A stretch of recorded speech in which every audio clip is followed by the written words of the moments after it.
अध्ययन करते हैं कर्म का। कर्मण है किम लक्षणम, कर्म का क्या लक्षण होता है। चलनात्मकम कर्म, चलने फिरने आदि की क्रिया को कर्म कहते हैं। ऊर्ध्व देश संयोग हेतु उत्क्षेपणम, ऊर्ध्व देश में अर्थात ऊपर फेंकने में संयोग के कारण को उत्क्षेपण कहते हैं। ऊर्ध्व संयोग हेतु उत्क्षेपणम अर्थात ऊर्ध्व देश कहते हैं ऊपर के हिस्से को, उसके संयोग का जो कारण है उसे उत्क्षेपण कहते हैं। अधोदेश संयोग हेतु रपक्षेपणम, अधोदेश में अर्थात नीचे के भाग में संयोग का जो कारण है वो अपक्षेपण कहलाता है। शरीर सन्निकृष्ट संयोग हेतु आकुंचनम, शरीर के सन्निकृष्ट अर्थात निकट संयोग का जो कारण है उसको आकुंचन कहते हैं। विप्रकृष्ट संयोग हेतु प्रसारणम, शरीर के विप्रकृष्ट अर्थात दूर संयोग का जो कारण है उसे प्रसारण कहते हैं। विप्रकृष्ट संयोग हेतु प्रसारणम, उसका जो कारण है वो प्रसारण कहलाता है। अन्यत सर्वम गमनम, इसके सभी कर्मों को गमन कहते हैं। अर्थात कर्म का क्या लक्षण है, संयोग से भिन्न होते हुए संयोग का जो असंभवी कारण है वही कर्म है। क्योंकि कर्म में गति अवसंभावी है, यदि ऊपर जाए तो उत्क्षेपण, नीचे की तरफ कोई जा रही है फेंकी जा रही है तो अपक्षेपण, शरीर की तरफ आ रही है तो आकुंचन, और शरीर से दूर जा रही है प्रसारण। इसके अतिरिक्त जो भी कर्म है वो सब गमन कहलाता है। विशेष से के लक्षणम, विशेष का क्या लक्षण होता है भाई। विशेष से लक्षणम के, विशेष का लक्षण क्या है। नित्य द्रव्यवर्तयो व्यावर्त का विशेषा, नित्य द्रव्य में रहने वाला दूसरों के व्यावर्तक अर्थात वेदकों को विशेष कहते हैं। विशेष जो एक को दूसरे से भिन्न करता है वही तो विशेष होता है, वह नित्य द्रव्य में रहता है। विशेष के लक्ष्य में नित्य द्रव्यवर्तय पद नहीं होता तब इतर का व्यावर्तक विशेष माना जाएगा। घटत्व आदि भी पटत्व आदि का व्यावर्तक है तब घटत आदि में अतिव्याप्ति होगी, इसको दूर करने के नित्य द्रव्य वर्तय ये समस्त पद दिया गया है। घटत नित्य द्रव्य में नहीं है अतः दोष नहीं होता है। आत्मा और मन में नित्य द्रव्य के रहने से आत्मत्व और मनस्तत्व में विशेष का लक्षण अतिव्याप्ति होगा। इस व्याप्ति को दूर करने के लिए विशेष के लक्षण में आत्मत्व मनस्तभिन्ना यह पद भी जोड़ना चाहिए। फिर अगला है समवाय से किम लक्षण, समवाय का क्या लक्षण है। कहते नित्य संबंध है, समवाय नित्य संबंध को ही समवाय कहते हैं। आयुध सिद्ध वृत्ति, वह समवाय आयुध सिद्ध पदार्थों में रहता है। योर द्वयोर मध्य एकम अविनश, अविनश्यत अवस्था पराश्रित मेवा होतिष्ठिते तावायुध सिद्धौ, जिन दो पदार्थों के मध्य एक नष्ट न होता हुआ दूसरे पदार्थ पर आश्रित रहता है वैसे दोनों पदार्थों को अयुध सिद्ध कहते हैं। जैसे अवयव और अवयवी, गुण और गुणी, क्रिया और क्रियावान, जाति और व्यक्ति, विशेष और नित्यत्व। अर्थात समवाय एक नित्य संबंध है, वह अयुध सिद्ध पदार्थों का परस्पर संबंध है। अयुध सिद्ध पदार्थ जैसे अवयव और अवयवी, गुण और गुणी, क्रिया और क्रियावान, जाति और व्यक्ति, विशेष और नित्यत्व, इन सभी में एक नष्ट होता है और दूसरे पर आश्रित रहता है। कोई भी स्वतंत्र नहीं रहता। जैसे तंतु एवं पट, तंतु अवयव तथा पट अवयवी, तंतु रूप में पट अवयवी सवयव संबंध रहता है, एक दूसरे पर आश्रित रहता है, बिना नष्ट हुए रहता है। तंतु रूप के नष्ट हो जाने पर पट रूपी अवयव भी नहीं रहता। विशेष से लक्षणम के, विशेष का लक्षण क्या है। नित्य द्रव्यवर्तयो व्यावर्त का विशेषा, नित्य द्रव्य में रहने वाला दूसरों के व्यावर्तक अर्थात वेदकों को विशेष कहते हैं। विशेष जो एक को दूसरे से भिन्न करता है वही तो विशेष होता है, वह नित्य द्रव्य में रहता है। विशेष के लक्ष्य में नित्य द्रव्यवर्तय पद नहीं होता तब इतर का व्यावर्तक विशेष माना जाएगा। घटत्व आदि भी पटत्व आदि का व्यावर्तक है तब घटत आदि में अतिव्याप्ति होगी, इसको दूर करने के लिए नित्य द्रव्य वर्तय ये समस्त पद दिया गया है। घटत नित्य द्रव्य में नहीं है अतः दोष नहीं होता है। आत्मा और मन में नित्य द्रव्य के रहने से आत्मत्व और मनस्तत्व में विशेष का लक्षण अतिव्याप्ति होगा। इस व्याप्ति को दूर करने के लिए विशेष के लक्षण में आत्मत्व मनस्तभिन्ना, यह पद भी जोड़ना चाहिए। फिर अगला है समवाय से किम लक्षणम। समवाय का क्या लक्षण है? कहते हैं नित्य संबंध है। समवाय नित्य संबंध को ही समवाय कहते हैं। आयुत सिद्धवर्ती वह समवाय आयुत सिद्ध पदार्थों में रहता है। योर द्वयोर मध्य एकम अविनश्य अविनश्यत अवस्था पराश्रित मेवा होतिष्ठिते तावायुत सिद्धौ। जिन दो पदार्थों के मध्य एक नष्ट न होता हुआ दूसरे पदार्थ पर आश्रित रहता है, वैसे दोनों पदार्थों को अयुत सिद्ध कहते हैं। जैसे अवयव और अवयवी, गुण और गुणी, क्रिया और क्रियावान, जाति और व्यक्ति, विशेष और नित्यत्व। अर्थात समवाय एक नित्य संबंध है, वह अयुत सिद्ध पदार्थों का परस्पर संबंध है। अयुत सिद्ध पदार्थ जैसे अवयव और अवयवी, गुण और गुणी, क्रिया और क्रियावान, जाति और व्यक्ति, विशेष और नित्यत्व, इन सभी में एक नष्ट होता और दूसरे पर आश्रित रहता है। कोई भी स्वतंत्र नहीं रहता। जैसे तंतु एवं पट, तंतु अवयवी तथा पट अवयवी, तंतु रूप में पट अवयवी सवयव संबंध रहता है, एक दूसरे पर आश्रित रहता है, बिना नष्ट हुए रहता है। तंतु रूप के नष्ट हो जाने पर पट रूपी अवयव भी नहीं रहता। इस प्रकार कर्म के उपरांत हम सामान्य में आ जाते हैं। सामान्य से किम लक्षणम। सामान्य का क्या लक्षण है? नित्य में का माने का अनुगतम सामान्यम। नित्य, नित्य मैंने नित्य, एकम एक होता हुआ भी, अनेक अनुगतम जो अनेक वस्तुओं में अनुगत है, सामान्यम वह सामान्य कहलाता है। समवाय संबंध से रहे वही सामान्य है। द्रव्य गुण कर्म वृत्ति। सामान्य द्रव्य काय में रहता है? गुण और कर्म में रहता है। द्रव्य किस में रहता है? गुण और कर्म में रहता है। तद्विविधम वह भी दो प्रकार का है। परा अपर भेदात, पर और अपर भेद होने से। परम सत्ता, अपरम द्रव्यत्व आदि। सत्ता का अर्थ अधिक देश में व्यापक होकर रहना है, अतः अधिक देश वृत्ति पर सामान्य है। न्यून देश में रहने वाली द्रव्यत्व आदि जाति अपर सामान्य कहलाती है।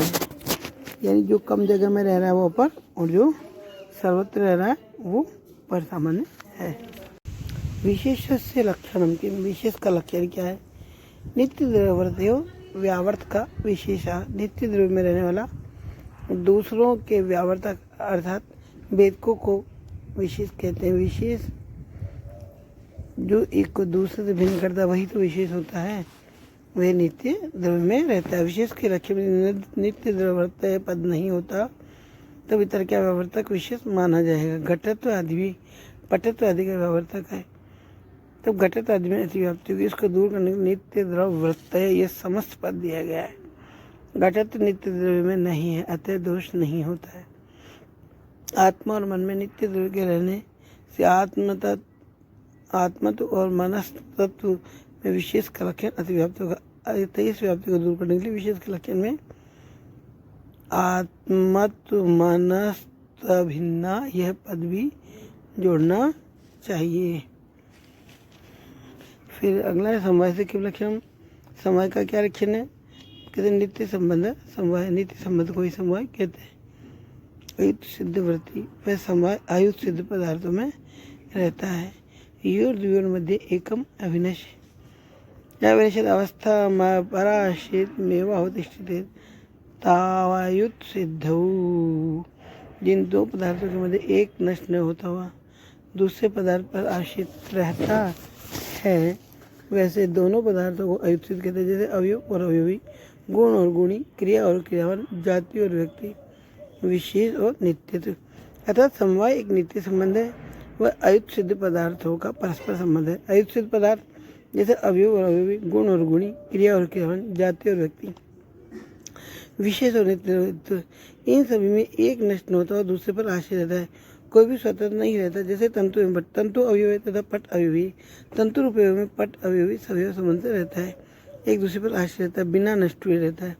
तंतु रूप के नष्ट हो जाने पर पट रूपी अवयव भी नहीं रहता। प्रागभाव से किम लक्षणम। कहते हैं प्रागभाव का क्या लक्षण है? जो प्रारंभ से अभाव है, अनादि शांत है, प्रागभाव है। अनादि जिसका आदि नहीं है, सा अंत है किंतु अंत है, वह प्रागभाव कहलाता है। अर्थात जिसकी उत्पत्ति नहीं हुई किंतु नाश हो जाए वह प्रागभाव कहलाता है। जैसे कि कार्य की उत्पत्ति से पूर्व उसका भाव है। और उत्पत्ति पूर्वम कार्य से, उत्पत्ति से पूर्व कार्य से कार्य के, किसी भी कार्य के उत्पत्ति से उसका भाव होता है। अर्थात घड़े की उत्पत्ति से पूर्व कपाल आदि में उसका जो भाव है प्रागभाव है। और जैसे ही घड़ा बना तो घड़े का भाव खत्म हो गया, वहाँ घट आ गया। सादि अनंत पदों से, जिस अभाव का सा आदि, आदि तो है किंतु अंत नहीं है। सादि अनंत है, अंत नहीं है। प्रध्वंस वह प्रध्वंस अभाव कहलाता है। अर्थात जिसकी उत्पत्ति हो किंतु नाश नहीं हो वह प्रध्वंस अभाव है। जैसे कार्य की उत्पत्ति के पश्चात का अभाव, अर्थात घट रूपी कार्य की उत्पत्ति के बाद कपाल में जो अभाव है वो प्रध्वंस अभाव है। ध्वंस का लक्षण सादि अनंत किया गया है। लक्षण में अनंत पद नहीं दिया जाए तो सादि प्रध्वंस है ये लक्षण होगा। तब सादि उत्पत्ति वाला घट आदि भी उस घट आदि में अतिव्याप्ति के निवारण के लिए अनंत पद जोड़ा गया है। इस तरह दोष नहीं होता। अनंत प्रध्वंस इतने लक्षण करें तब आत्मा के अनंत होने से लक्षण की अतिव्याप्ति आत्मा में होगी। अतिव्याप्ति वारण के लिए सादि पद आवश्यक है, क्योंकि आत्मा उत्पत्ति वाली नहीं है, अतः आत्मा में अतिव्याप्ति नहीं होती।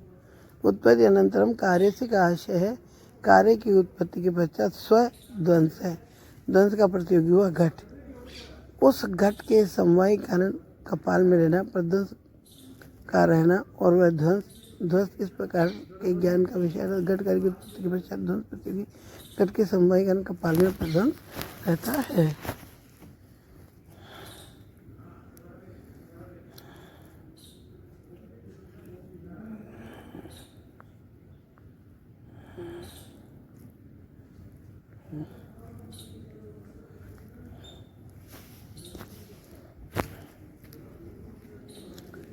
अत्यंत अभाव से किम लक्षण, अत्यंत अभाव का क्या लक्षण है? तब कहते हैं अन्नमठ त्रैकालिक संसर्गावच्छिन्न प्रतियोगिता को अभावो अत्यंत अभाव। यथा भूतले घटो नास्ति थी। त्रैकालिक भूत भविष्य और वर्तमान तीन कालों में होने वाला तथा संसर्ग से युक्त प्रतियोगी वाला अभाव अत्यंत अभाव है। त्रैकालिक संसर्ग तीनों कालों में जो अभाव है, संसर्ग अवच्छिन्न संसर्ग से प्रतियोगी वाला है, प्रतियोगिता को अभावों अत्यंत अभाव है। ऐसा जो भाव अत्यंत अभाव है। जैसे भूतल में घड़ा नहीं है था, भूतले घटो नास्ति थी। जैसे जमीन पर घड़ा नहीं है इस तरह भूतल में घड़े का त्रैकालिक अभाव से अत्यंत अभाव है। इस जगह इस आज भी नहीं है, कल भी नहीं था और कल भी नहीं हुआ, ये अत्यंत अभाव कहलाता है। विशेष से लक्षण के विशेष का लक्षण क्या है?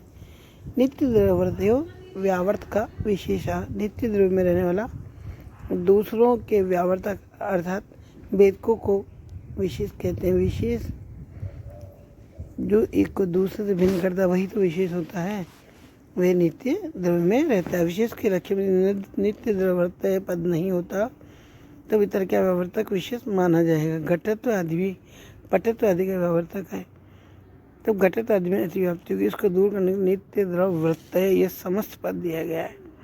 घटत्व नित्य द्रव्य में नहीं है, अतः दोष नहीं होता है। आत्मा और मन में नित्य द्रव्य के रहने से आत्मत्व और मनस्तत्व में विशेष का लक्षण अतिव्याप्त होगा। अतः इस व्याप्ति को दूर करने के लिए विशेष के लक्षण में आत्मत्व मनस्तभिन्ना यह पद भी जोड़ना चाहिए। फिर अगला है समवाय से किम लक्षण। समवाय का क्या लक्षण है? कहते हैं नित्य संबंध है। समवाय नित्य संबंध को ही समवाय कहते हैं। आयुत सिद्ध वृत्ति वह समवाय आयुत सिद्ध पदार्थों में रहता है। योर द्वयोर मध्य एकम अविनश्यत अवस्था पराश्रित मेवावतिष्ठिते तावायुत सिद्धौ। जिन दो पदार्थों के मध्य एक नष्ट न होता हुआ दूसरे पदार्थ पर आश्रित रहता है, वैसे दोनों पदार्थों को अयुत सिद्ध कहते हैं। जैसे अवयव और अवयवी, गुण और गुणी, क्रिया और क्रियावान, जाति और व्यक्ति, विशेष और नित्यत्व। अर्थात समवाय एक नित्य संबंध है, वह अयुत सिद्ध पदार्थों का परस्पर संबंध है। अयुत सिद्ध पदार्थ जैसे अवयव और अवयवी, गुण और गुणी, क्रिया और क्रियावान, जाति और व्यक्ति, विशेष और नित्य, इन सभी में एक नष्ट न होता और दूसरे पर आश्रित रहता है। कोई भी स्वतंत्र नहीं रहता। जैसे तंतु एवं पट, तंतु अवयव तथा पट अवयवी, तंतु रूप अवयव में पट अवयवी सवयव संबंध से रहता है, एक दूसरे पर आश्रित रहता है, बिना नष्ट हुए रहता है। तंतु रूप अवयव के नष्ट हो जाने पर पट रूपी अवयव भी नहीं रहता। अन्योन्य अभाव से किम लक्षणम, अन्योन्य भाव का क्या लक्षण है? तादात्म्य संबंध अविच्छिन्न प्रतियोगिता को अन्योन्य भाव है। तादात्म्य अर्थात अभेद संबंध से युक्त प्रकृति योगिता वाले अभाव को अन्योन्य भाव कहते हैं। तादात्म्य संबंध अवच्छिन्न प्रतियोगिता, तादात्म्य अभेद संबंध से युक्त प्रतियोगिता वाले अभाव को क्या कहते हैं? अन्योन्य भाव कहते हैं। था घटे पटो नयति, जैसे घट पट नहीं है, अर्थात घट का तादात्म्य घट में है, पट नहीं है, घड़ा इसलिए ये कपड़ा नहीं है। इस तरह का जो भाव है वो अन्योन्य भाव है। पदार्थोपसंहार है। सर्वेषां पदार्थानां यथा मुक्तेषु अंतर्भावात् सप्तैव पदार्था इति सिद्धम, सभी पदार्थों का, सभी पदार्थों के स्वरूप का यथा मुक्तेषु अंतर्भाव है। अतिक्रमण किए बिना उक्त 7 पदार्थों में अंतर्भाव होने से सप्तैव पदार्था इति सिद्धम, 7 ही पदार्थ ही सिद्ध हो गया। भाव यह कि न्याय दर्शन में प्रमाण, प्रमेय, संशय, प्रयोजन, दृष्टांत, सिद्धांत, अवयव, तर्क, निर्णय, वाद, जल, पितंड, हेतुआभास, छल, जातक, निग्रह स्थान, ये 16 पदार्थ माने जाते हैं। न्याय दर्शन को 16 पदार्थों का अंतर्भाव कणाद का द्रव्य है। पहला द्रव्य, दूसरा गुण, तीसरा कर्म, चौथा समय, पांचवा विशेष, छठा समय तथा सातवां भाव। इन 7 पदार्थों में इन सबका समावेश हो जाता है। कणाद न्यायमतियोर बाल व्युत्पत्ति सिद्ध ये अन्नम भट्टे विदुषा रचित तर्क संग्रह। कणाद मुनि के मत में न्याय यानी गौतम मुनि के मत में बालकों की व्युत्पत्ति की सिद्धि के लिए, ज्ञान के प्रारंभ के लिए अन्नम भट्ट नामक विद्वान के द्वारा तर्क संग्रह की रचना की गई। तो इस प्रकार का तर्क संग्रह नामक ग्रंथ है संपन्न हुआ। इसका अध्ययन अभी आप पढ़िए, कहीं कुछ नहीं आए तो व्हाट्सएप वाले ग्रुप में मुझसे पूछ सकते हैं। और आपको समझना भी है और याद भी करना है और भली भांति समझ लेना है कि इस दुनिया में, पूरे ब्रह्मांड में जितनी भी चीज़ें हैं वो 7 पदार्थों में उनका समाहित योजन इन्होंने अन्नम भट्ट ने किया है। कौन कौन से ये 7 पदार्थ कौन कौन से? पहला द्रव्य, दूसरा गुण, तीसरा कर्म, चौथा सामान्य, पांचवा विशेष, समवाय और अभाव। आए समझ में आपको? यही पूरी दुनिया इन्हीं से बनी है।